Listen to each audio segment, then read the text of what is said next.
अतीक अहमद के खिलाफ पीड़ित परिवारों ने मुकदमा दर्ज कराया, उसके परिवार के खिलाफ, वह समाजवादी पार्टी के द्वारा पोषित माफिया है और उसकी कमर को तोड़ने का काम हमारी सरकार ने किया है।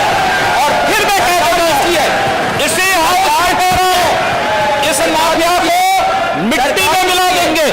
सरकार किसकी है? सरकार किसकी है? गफलत में हो, ये माफिया हैं, इनको मिट्टी में मिलाने का काम करेंगे। अपराधी आप क्या हैं? अपराधी आप क्या हैं? ये चीजें नहीं हो सकती। आप क्या हैं? 2017 के पहले हमारे सामने चुनौती थी। क्षेत्रीय आर्थिक विषमता को दूर करने के लिए क्या कुछ किया जाना चाहिए। निवेश बहुत होता था, राजधानी लखनऊ तक पहुंच पाता था, यानी नोएडा, ग्रेटर नोएडा के बाद गाजियाबाद और गाजियाबाद के बाद फिर लखनऊ, इन चौथे, इसके अलावा कोई पांचवां स्थान नहीं था कि जहां पर कोई भारी भरकम निवेश के साथ आगे बढ़ सके। लेकिन ग्लोबल इन्वेस्टर समिट ने इन सभी मिथकों को तोड़ा है। लगभग 35 लाख करोड़ रुपए के निवेश के प्रस्ताव उत्तर प्रदेश को प्राप्त होना, 10 लाख करोड़ रुपए के प्रस्ताव पूर्वी उत्तर प्रदेश को प्राप्त होना, 4,29,000 करोड़ रुपए से अधिक के प्रस्ताव बुंदेलखंड रीजन को प्राप्त होना, प्रत्येक यानी सभी 75 जनपदों के लिए निवेश के प्रस्ताव प्राप्त होना, यह उत्तर प्रदेश में को देश के बेहतरीन निवेश गंतव्य के स्थल के रूप में देश और दुनिया के सामने प्रस्तुत करता है। इसके लिए टीम यूपी को कार्य करना पड़ा। दुनिया के अंदर, देश के अंदर रोड शोज करने पड़े, अपने प्रदेश की क्षमता को सबके सामने प्रस्तुत करना पड़ा, सेक्टोरियल पॉलिसीज बनानी पड़ी। आदरणीय प्रधानमंत्री जी के मार्गदर्शन में निवेश के लिए जो बुनियादी आवश्यकताएं थीं, उस प्रकार की धरातल के लिए उत्तर प्रदेश को तैयार करना पड़ा। कानून व्यवस्था उत्तर प्रदेश के सामने एक चुनौती थी। पलायन होता था, कोई अपने आप को सुरक्षित महसूस नहीं करता था।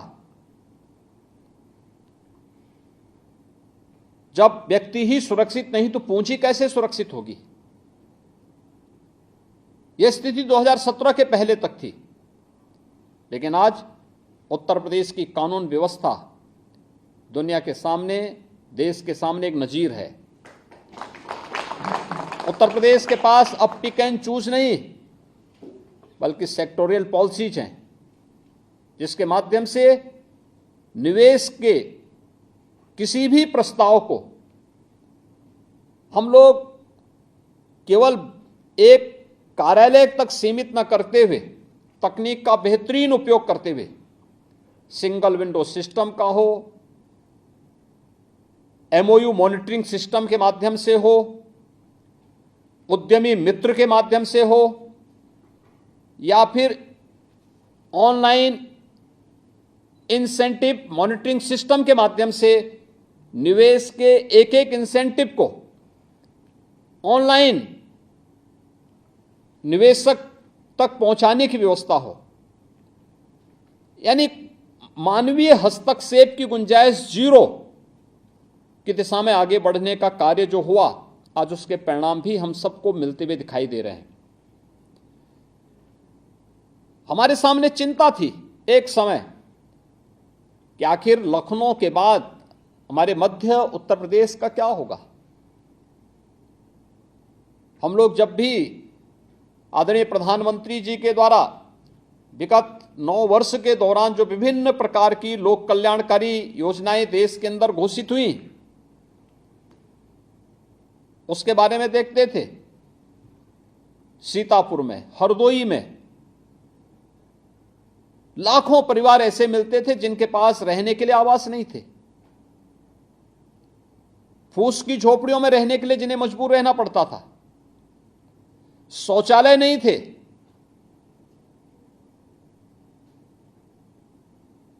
ये चीजें दिखाती थी कि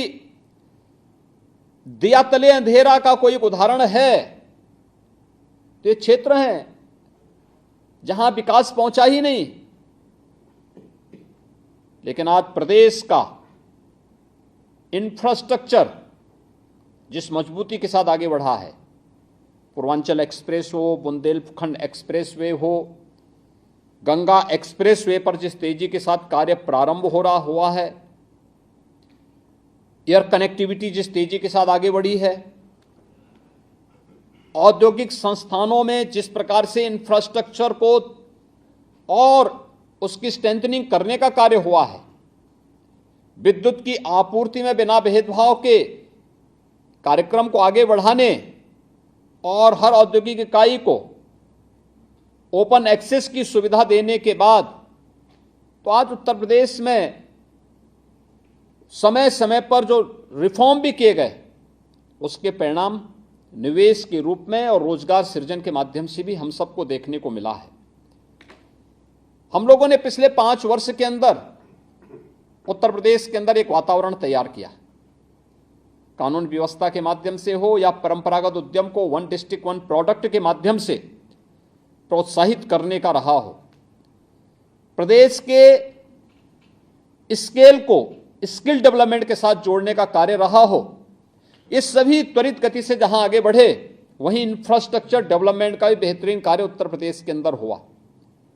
और आज मुझे प्रसन्नता है कि हम लोगों ने इस दौरान, अगर हरदोई की ही मैं चर्चा करूं तो हरदोई के अंदर अनेक ऐसे कार्यक्रम वहां पर पिछले कुछ समय से हुए हैं, खासतौर पर संडीला में, जहां बर्जर पेंट्स का लगभग 1000 करोड़ रुपए के निवेश प्रस्ताव आज जमीनी धरातल पर उतरता हुआ दिखाई दे रहा है। और आज इसके साक्षी वहां के माननीय जनप्रतिनिधिगण और हरदोई जनपद से जुड़े हुए हमारे सभी नागरिकगण हैं। वहीं पर कोविड कालखंड के दौरान बबल स्कॉट की यूनिट का वहां पर लगना, अन्य तमाम प्रकार के निवेश की संभावनाओं को वहां पर आगे बढ़ाने के लिए भी हम लोगों को अनेक अवसर वहां मिले और उन कार्यक्रमों को सफलतापूर्वक आगे बढ़ाने में हमें मदद मिली है। मुझे प्रसन्नता है कि बर्जर पेंट्स का 37 एकड़ क्षेत्रफल में बनी हुई ये नवीनतम तकनीक पर आधारित यह यूनिट, जिसमें प्रतिदिन 2000 टन, और अगर इसको हम प्रति माह की बात करेंगे तो 33,000 टन प्रति माह यहां पर पेंट का उत्पादन करने का लक्ष्य बर्जर पेंट्स ने रखा है। इसमें मल्टी प्रोडक्ट का एक ही स्थान पर डेकोरेटिव पेंट्स, पुट्टी इत्यादि जो इनके उत्पाद हैं, इसका उत्पादन यहां पर होगा और इसके माध्यम से 1200 कार्मिकों को वहां पर रोजगार की सुविधा भी उपलब्ध होगी। मुझे देख करके प्रसन्नता हुई कि वहां पर बड़ी संख्या में महिलाओं को भी कार्य करने के लिए एक मंच उपलब्ध कराया गया है। खासतौर पर ये चीजें दिखती हैं कि अगर लखनऊ और उसके आसपास के जनपदों में अगर हम लोग औद्योगिक निवेश के वातावरण को बनाते हैं तो न केवल स्किल मैन पावर को बल्कि अनस्किल मैन पावर को भी उन औद्योगिक इकाइयों में कार्य करने का एक अवसर प्राप्त होता है और वे आर्थिक स्वावलंबन के माध्यम से न केवल अपने परिवार के लिए बल्कि समाज के लिए भी एक संबल बनने का काम करते हैं। बर्जर पेंट्स की इकाई उसका एक आदर्श उदाहरण संडीला के पास प्रस्तुत करने जा रही है। और मुझे लगता है कि हमारे जिन जनप्रतिनिधियों ने इस पूरे कार्यक्रम को आगे बढ़ाने में मदद की, इस निवेश को वहां लाने के लिए भी अपना सकारात्मक योगदान दिया, वे स्वयं भी प्रफुल्लित हो रहे होंगे इस सभी कार्यक्रमों को देख करके कि जो प्रयास उन्होंने आज से 3 वर्ष पहले प्रारंभ किया था, कोरोना जैसी महामारी का सामना करते हुए भी वह आज वहां पर फलीभूत होता हुआ दिखाई दे रहा है। भाइयों बहनों, मुझे इस अवसर पर आप सभी माननीय जनप्रतिनिधियों और हरदोई से की जनता जनार्दन से ये अपील करनी, यही अनुरोध करना है कि अगर हम निवेश के इस प्रकार के प्रस्तावों को प्रोत्साहित करने के लिए अपना योगदान देते हैं